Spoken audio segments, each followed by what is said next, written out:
Module 11, the circulatory system, the flow of blood through the heart. When the blood leaves the heart via the aorta and travels out to the areas of the body, it delivers oxygen to those tissues and then becomes deoxygenated. At that point, it moves into the veins and travels back to the heart.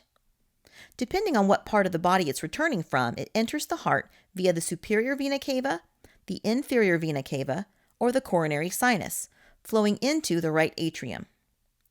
When the atrium is full, it contracts, sending the blood through the tricuspid valve into the right ventricle. Then the right ventricle contracts, pushing the blood into the pulmonary trunk. The blood cannot move back into the right atrium because the tricuspid valve remains closed. And once the blood passes into the pulmonary trunk, it cannot flow back into the right ventricle because of the semilunar valve. Well, this deoxygenated blood needs to receive more oxygen. And that's exactly what will happen because the pulmonary arteries take it to the lungs. Remember, it splits into the right and left pulmonary arteries that travel to their respective side of the lung. In the lungs, the blood moves to the pulmonary capillaries, where it can take in oxygen and become red blood again. This oxygenated blood then comes back to the heart via the 4 pulmonary veins. The red blood enters the left atrium. When the atrium is full, it contracts, sending the oxygenated blood to the left ventricle through the bicuspid valve.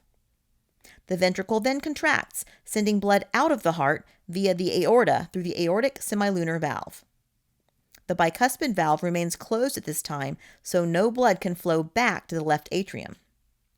And finally, when the left ventricle relaxes, the aortic semilunar valve will close so that the oxygenated blood cannot flow back into the left ventricle. Now think about systemic circulation versus pulmonary circulation. In systemic circulation, the arteries carry oxygenated blood away from the heart to the tissues of the body, and the veins carry deoxygenated blood back to the heart. But we cannot say that all arteries carry oxygenated blood and all veins carry deoxygenated blood. That's because of pulmonary circulation. The pulmonary arteries carrying blood away from the heart to the lungs are carrying deoxygenated blood. Then when that blood becomes oxygenated, it leaves the lungs, moving to the heart via the veins. Finally, I want to mention one more thing about heart contraction before we leave this section. Though we followed blood flow through one side of the heart at a time, in reality, both right and left atria contract at the same time, and both right and left ventricles contract simultaneously too.